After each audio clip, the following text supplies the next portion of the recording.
Hello and welcome to Active Living. This is George Sinnott, your host, and we have our traveling man today, Jim Roback, with us. Jim has just taken another trip, and this time he's gone to the Grand Canyon, and we'd like to talk to him about his trip. Jim, welcome to Active Living. Glad to be back again, George. Great.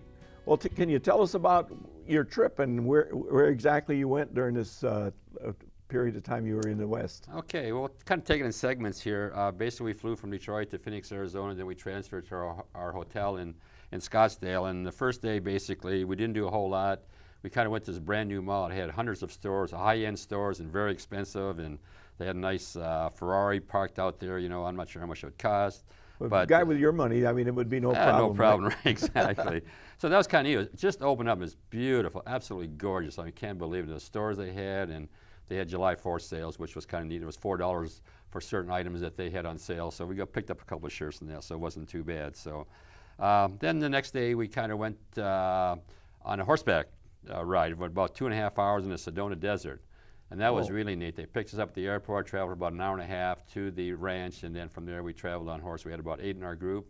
Went out to the Sedona Desert there and walked through rode through the cactuses and such. We saw a road runner. These little road runners are amazing. Just skirt so fast across the pass and such. They only weigh only about 11 ounces, I found out. And I read a book there at one of the national parks there.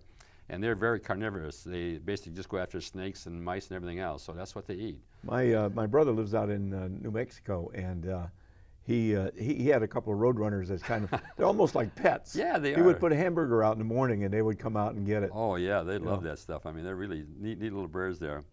And as we're horseback riding through the desert there, we stopped in various places toward the side of the mountain there where the cactus were. Okay. It was kind of interesting there.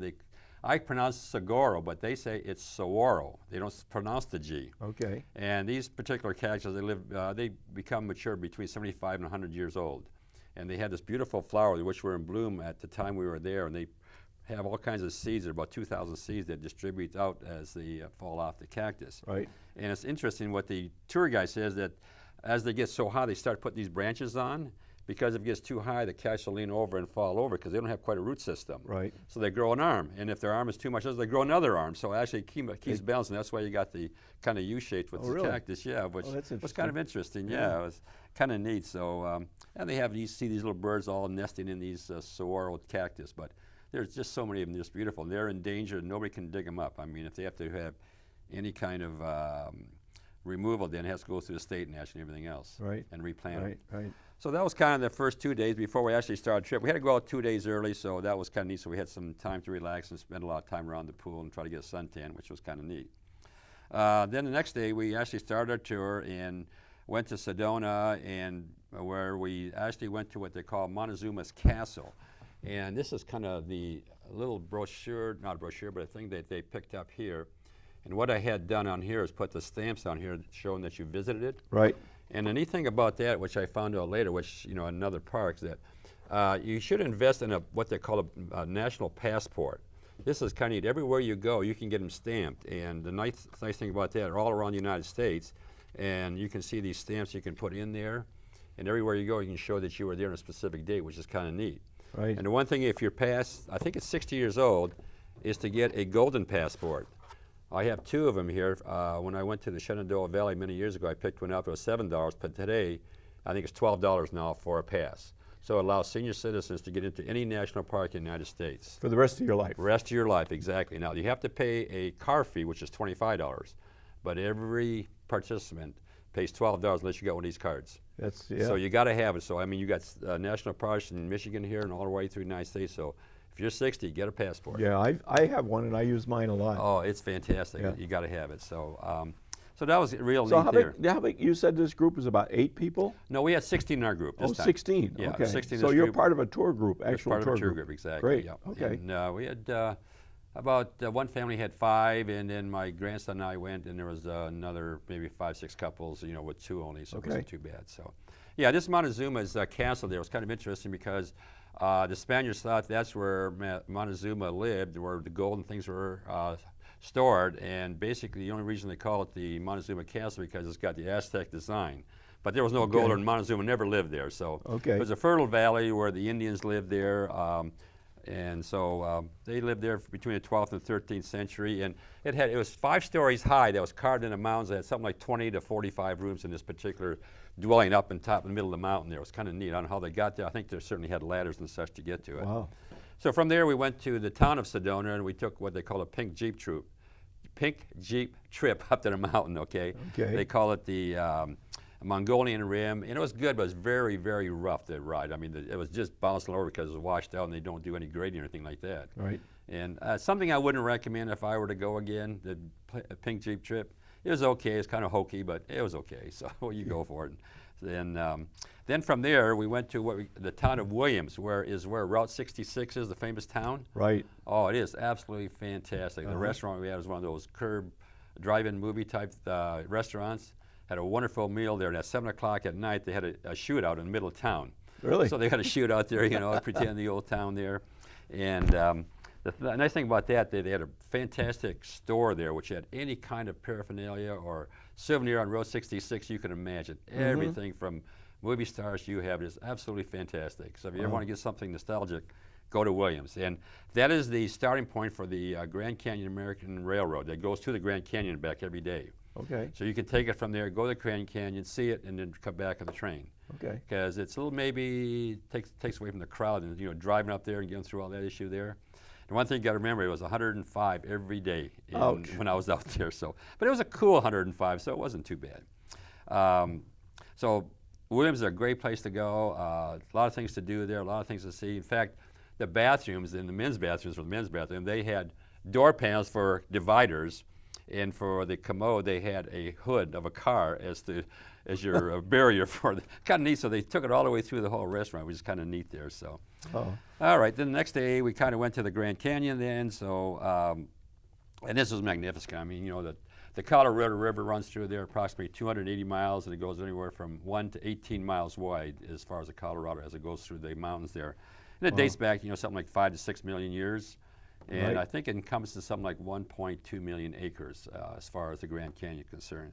It's a little bit hazy. One thing that we did find out from a trip earlier, or not earlier, but later in the trip, that there was 2 power plants that were on the Navajo reservation, and they said that pollution was covering a lot of the Grand Canyon. It was obliterated quite a bit.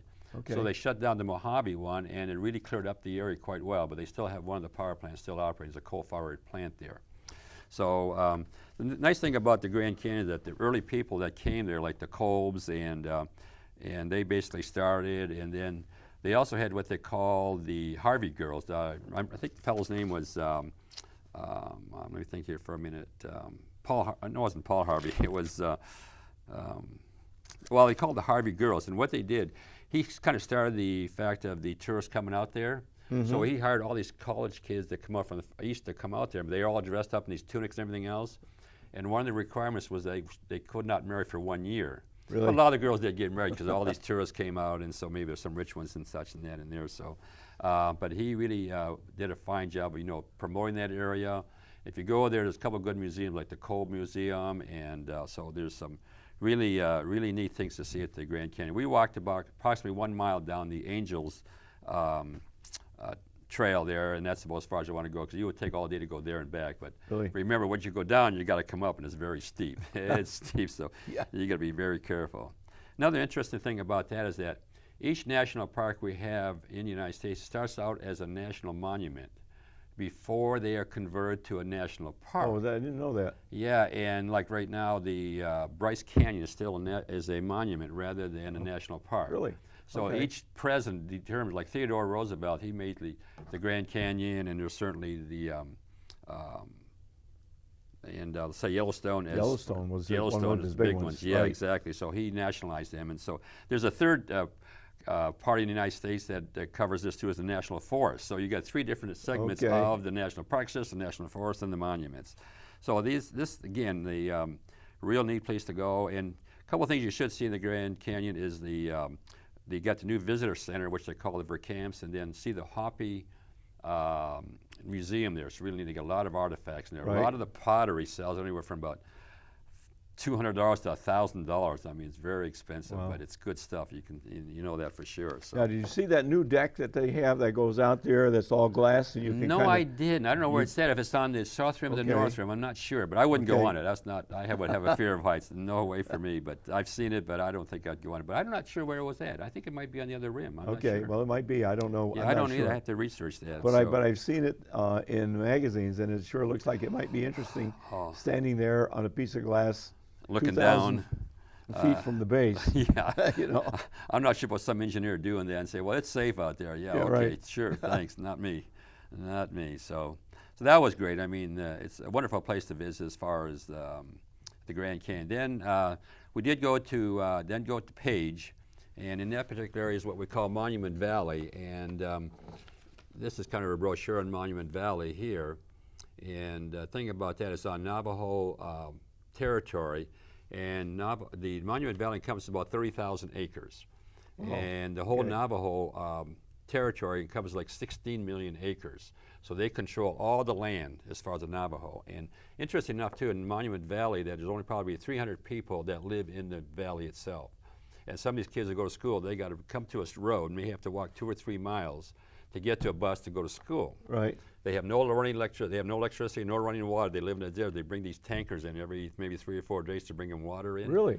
Yeah, so it's very, Wow. very primitive, and it's amazing how they could live there, you know. And it's kind of nice too because They're mostly Native Americans that live there? oh yes, all Navajo. All Yeah, Navajo. all the Navajo, exactly. And the nice thing about Monument Valley, they have these what they call as monolithic rocks go up, and there's a number of them there that they talk about the left mitten, the right mitten. They got Snoopy. They have named them all. The King on Okay. the Throne, the Stagecoach, there's Snoopy, and the Three Sisters or Three Nuns they call them. Right. And they're all identified, you know. And the first one we saw as we come to the park was, well, you got El Capitan, which is there as you first enter it, and then you got the owl that sits way up on there, and everybody tried to describe what it is. Okay. So it's pretty neat. I mean, it's a little dusty, it's hot, and the fellow that basically started the whole area was by the name of Golding, or Goulding as they pronounce it, and he kind of traveled and he made this a kind of a tourist area, and he traded with the Navajos. He brought in Okay. supplies they needed, and they traded livestock and that to him.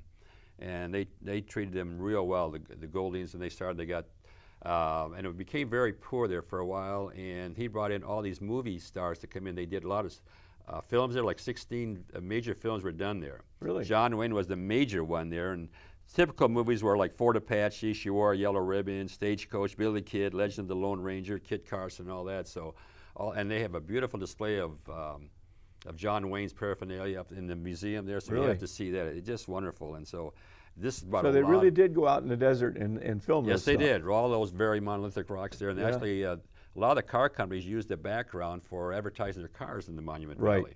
So they do have that, and it's really, really neat.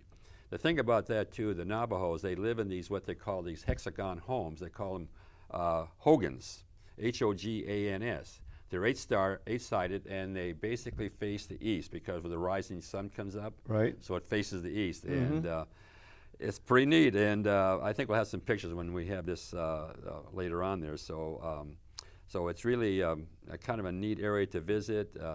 A good restaurant there, and they do a well job. They actually, the Navajo people actually take you in jeeps to go all the way around all the monuments. Cool. So they make sure that they control it and they maintain the grounds and things of that nature. Okay. So they do a very good job in Well- Page. Well, before we go on to the next one, Jim, we're going to take just a short break, and we're going to come back in a couple minutes. Okay, sounds good. Thanks. Okay. Got clutter in your garage or cabinets or basement? Does it include hazardous materials like expired medicine, paints, yard maintenance materials, CFL bulbs? The list is long. Not sure what to do with them? The Orion Township Committee has coordinated participation in area-wide no-haz days where you can drop the material off. Great, but you don't have to wait for special days. The committee has identified local businesses that will accept drop-offs on a daily basis all year long for free. Great solution. Get rid of hazardous materials regularly and keep them from ending up in landfills as part of your regular trash pickup. The Orion Environmental Resources flyer gives all the details, types of materials, and businesses that will accept them. You can get a copy of the flyer at the Orion Library, the Community Center, or Township Hall, or online at www.oriontownship.org under General Information, the Environmental section. Welcome back to Active Living. Again, we have Jim Roback with us today. Jim, we'd like to have you continue to talk about this wonderful trip you just took out west. Okay, moving fast here. So in Page also, a couple other things there of interest, George. We stayed in Page's 2.5-hour bus ride to the Navajo reservation there where all these monolithic rocks are. Right. And the nice thing about that, on the way there, we didn't stop, but we saw the power generating plant that the Navajos have responsibility for. They have, the coal comes in from 110 miles away on from the Black Mesa. And there's actually a railroad that runs from that station all the way to the power generating station. It's all electric. It's unmanned, completely unmanned. Oh. And they have a 19-mile conveyor that brings coal from the Black Mesa, from the train to the power generating plant. It was kind of interesting. So it was quite a thing to see there. So that's the plant that's causing all the smog in the area. The smog and for the Grand Canyon. With the other one turned down, now this one eventually will go, but just admit that it will take a lot of money away from the Navajos because of the coal there. So we'll have to see how that plays out there. So as I mentioned, there's only about 300 Navajos that actually live in the 30,000 acres of the Monument Valley. That's all that live there, and the rest live on the outside there. And from there, one thing also, there's that Glen Canyon there's a dam there. And it was erected there, and they have what they call Lake Powell behind it. It's a very big tourist attraction for California. They come out with their houseboats. They leave them all year there, and they come out as a vacation out there. Really? And they have all these lakes they can travel into, swim and everything else, and they have all these houseboats, tremendous amount, thousands of them. Really? But that Glen Canyon dam there is almost like the Hoover Dam, basically. It's part of the Colorado River there. Okay, then from there we went to Bryce Canyon, and Bryce Canyon is again a really kind of an interesting place because it has these real weird spires and also what they call the hoodoos. Hoodoos, and they're really Hoodoo, unique. Hoodoo, you do, exactly. I've been out there, Jim. I love that name, hoodoo. Yeah, hoodoos, and there's so many of them. The spires there, and it's so carved out, you know, and it's beautiful pink and orange and red rocks there, and just unbelievable sandstone there. It's amazing how big they are, though. Oh, they are. They're so deep. In fact, we actually walked down to the bottom. We took the Navajo Loop, and it took about 2.5 hours. And you go through all the way down there and all the way through. We didn't do the Queens part of the trip because it would have been about 3.5, 4 hours. We didn't have that much time to spend there. So my grandson and I, we basically walked to the bottom and came back up on the other side, which is the best way. If you're going to go there, go right first and come up the other way, because if you go the other way and come up, it'd be very dastardly, That's the way we went when we were out there. Yeah, it's really neat. And you'll see elk there and deer and things of that nature. And another interesting part there is tour guide told us to smell the tree, the pine tree. She asked us what it smelled like, and to me it smelled like vanilla. And they said as the tree and the temperature rises, the pine tree excretes this smell of a fine thing. They said the reason for that, if there ever was a forest fire, which they have a lot of forest fires there, that the tree will incinerate, but it's so quick it doesn't kill the tree. It'll actually regenerate itself. Really? So the perfume acts as like a protection for the tree.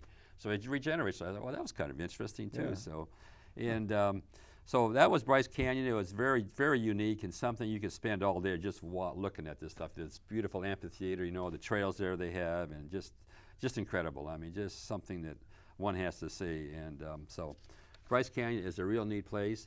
I might mention too that if anybody belongs to AAA, they have some wonderful printouts of every one of these particular places that we visited, from Bryce Canyon to Montezuma's Cliffs and Grand Canyon, everywhere the arch is, but we didn't get to the arches and a few other ones that we didn't have a chance to go through, but still, that was a lot to see there.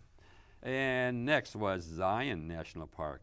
To get there was kind of interesting. We had to go through this one long tunnel that carved through the mountain. I don't know how many miles it was. I think it was, and actually at times, if there are trailers and buses, they have to stop at one end before they go through, and they charge them extra for going through the tunnel because you only get one-way traffic.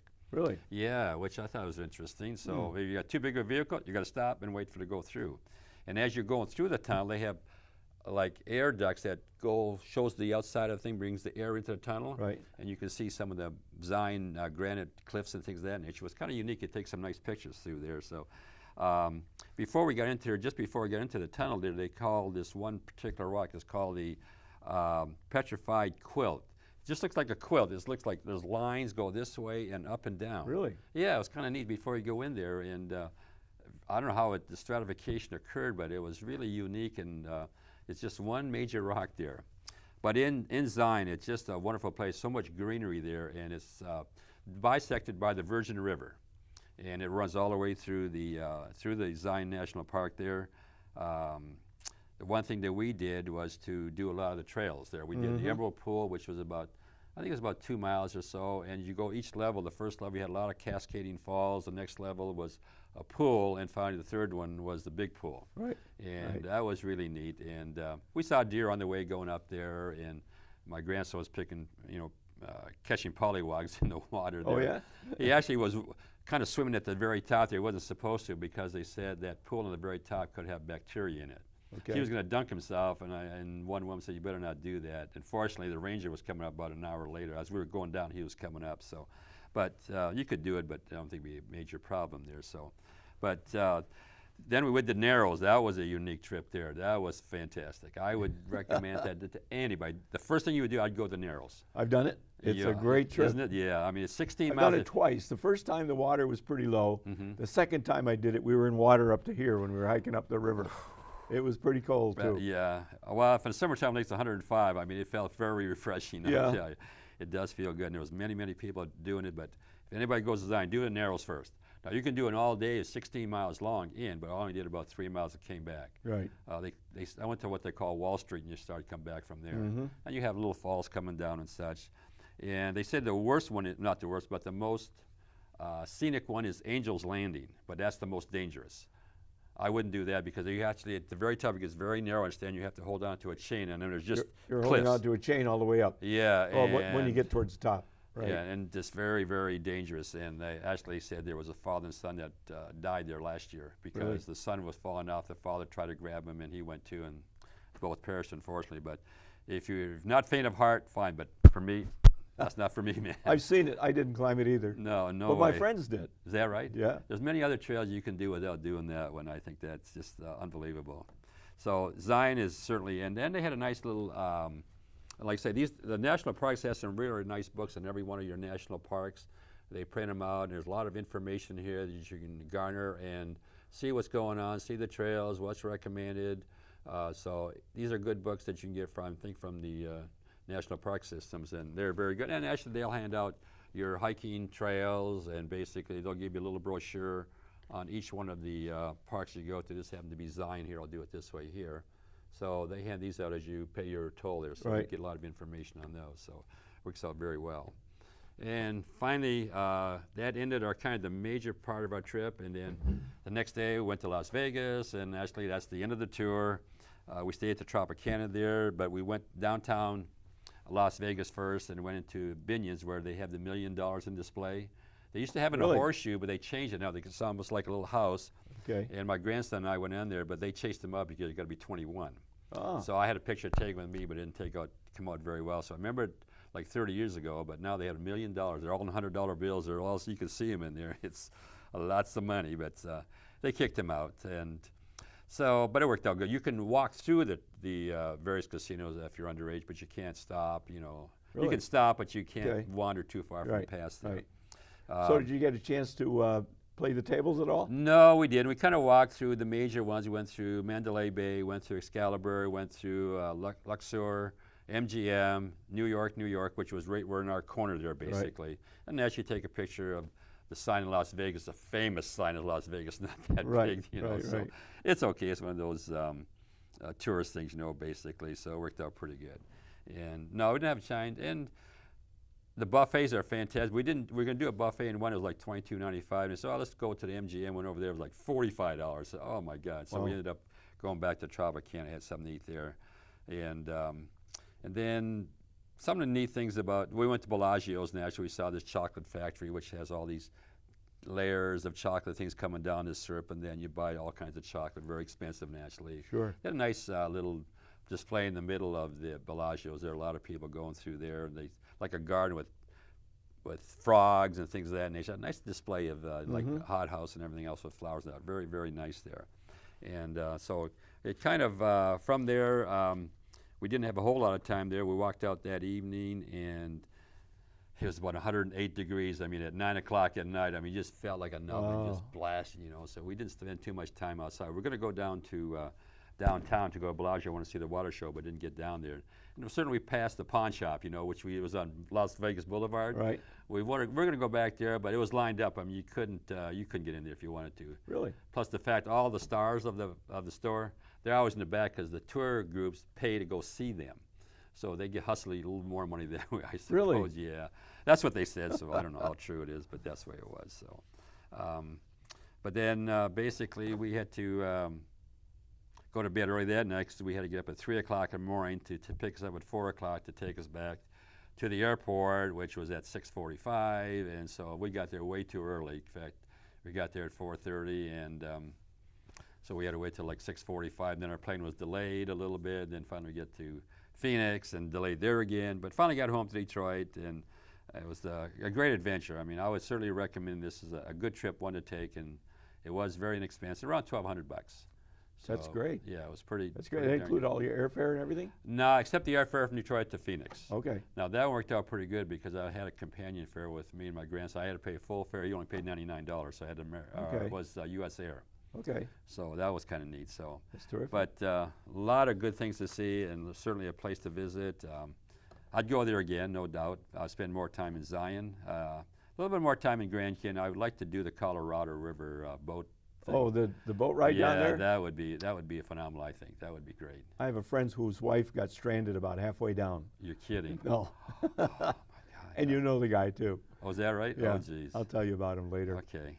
Anyway, yeah, it's a great trip out there. Yes, it is. I've been out to the Grand Canyon, and it is spectacular. I mean, it's something that you have to see it. You just have to see it. You have to see it to appreciate it. You know, I was there 30 years ago, and you know, it doesn't change nationally over 5 or 6 million years. It ain't going to change a whole lot, but every time, every hour, you know, it changes the color and stuff. Yeah. You know, and it was a little more built up than the last time I was there.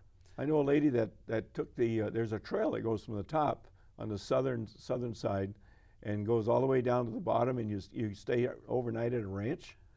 And Is that right? Oh, yeah, okay. and then you hike back up the next day. Yeah, we would have and to. That's I mean, the hiking back up is the tough part. I wouldn't take the what they call the mule trip down, or the donkeys. Yeah. I mean, they say that some of the donkeys, they go run the very edge, and it scares the hell out of you. You know, Right. the other ones go toward the wall. You know, but Right. I'm not sure. And they say they've never had a fatality, which I don't know if I want to be the first one. I'm not so sure, but they're sure-footed. They're supposed to be twice as smart as a horse and have more intelligence, and but that's what they say. So, but they have never had a fatality, which is kind of interesting. That's great. But once again, you know, there's some good museums at the Grand Canyon. So, spend a couple of days there. You can spend a couple of days, and likewise, Zion, you can spend 3 or 4 days with no problem. Rooms are very expensive out there. I know in the Zion area there that my friend who I traveled with, she was there a week before. Mm-hmm. She paid over $200 a night, and they weren't that great a room. Now, we stay at the Hampton, which is real nice. And I think in the in Grand Canyon, the prices aren't too bad. I noticed in here that the prices there were about $186, and if you stay at the El Tovar, which is right at the Grand Canyon, is $186. So it isn't too bad, unless you got the money you can spend for suites for $380 a night. Right. Right. So it wasn't too bad. Okay, so you can spend a lot of time. They have cabins which are a little bit cheaper and such. So. Well, Jim, it's been great having you on the show. You've done it. It sounds like a fantastic trip. Oh, it is. Oh, absolutely. And we would certainly recommend everybody go, right? Absolutely. No, without a doubt. Without a doubt. Well, thank you very much for coming. Well, thank you, George. Thank you for coming on Active Living. We certainly enjoyed your little presentation today. It was great. And we're off to Iceland in September. Ah, Iceland. Iceland. So coming up is Iceland, right? Oh, fantastic. Okay. It sounds like a great trip. You'll have to come and talk to us about that one, too.